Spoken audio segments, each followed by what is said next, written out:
NSC Fan TV. I'm with Jason after the 2-2 tie with San Jose at San Jose. Jason, we were sitting next to each other at the bar. Yep. We're at the Lost Patty Yep. at the Assembly watch party. You had opinions. They were often yelled in my ear. Share them with our friends at home. It's tough to be disappointed with a draw on the road. You know, you always want that road point, and you expect the win at home. But that felt like it should have been a win. It feels like San Jose was vulnerable, and we got dragged into a San Jose game. You know, those games are always crazy.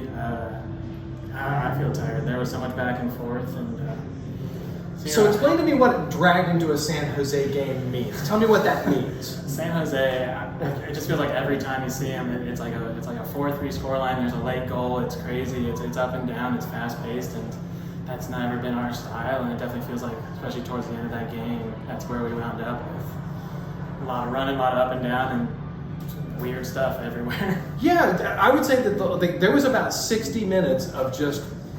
Maybe the right word is weird. Weird soccer. Weird stuff. San Jose. So tell me what did San Jose do that took us out of our game?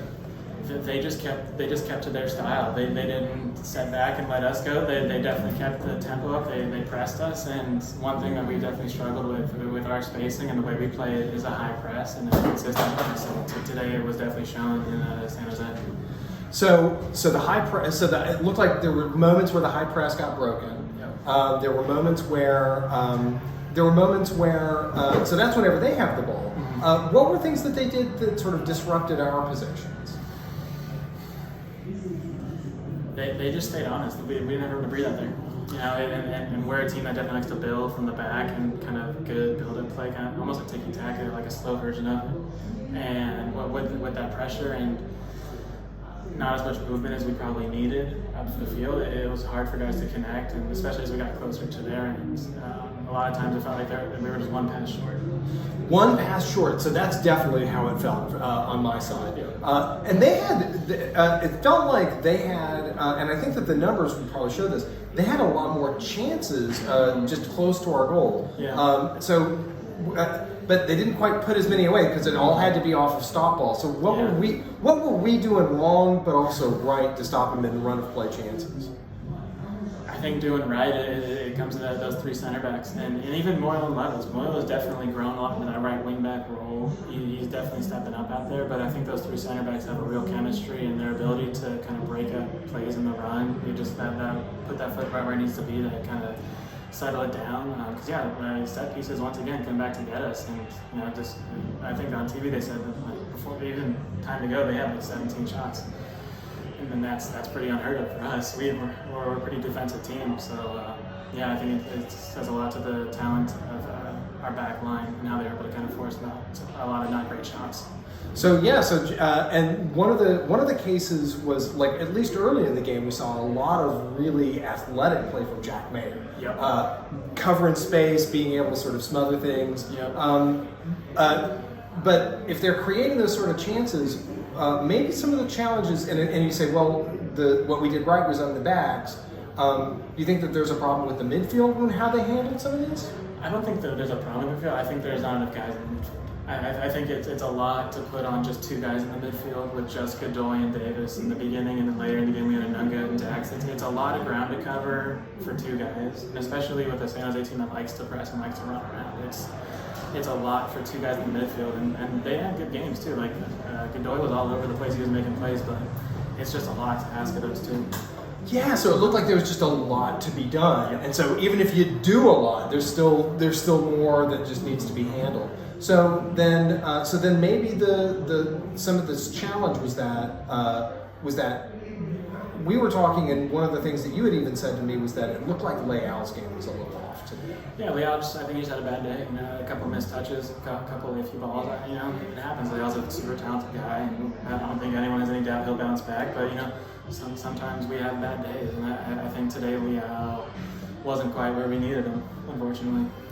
And what happened then was that he came off. Luke Atkinson came on and then promptly did what? Got it, yeah. Went right in on some guy. Went straight in. Yeah, that was that was quite the start. That was quite the start, and we've seen that. You right? love to see it because we were talking about CJ and Moyle, how they have those motors that keep going, and how hard work creates opportunities. And we saw it with CJ with that first goal, how his press kind of led to some good opportunities. And I don't mind those guys going out there and getting cards because they're out there playing hard, they're flying around, and he's putting in the effort. Yeah, I think that appreciating that effort in there is definitely part of it. So let's talk about Sapowicz' play, and in particular just how disruptive he is to other teams building out of the back. So what were you seeing there? 100%. Sapowicz today, I don't think he's going to be on the score sheet. I don't think he had one of the assists for Hani, but he no doubt should be in the conversation for a man of the match type performance, just with the way he was able to pressure, kind of like, because he's up there by himself. It's very much like a one striker up top, and he is all over the place. He never stops going. He keeps running. He keeps active, and he really puts pressure on guys who don't expect it. So, Jason, what else have we got to say? Any summary? So, I mean, one of the things that you were saying, just in general about the game, was that there were periods of really good play, and then periods of play that you had particular opinions about.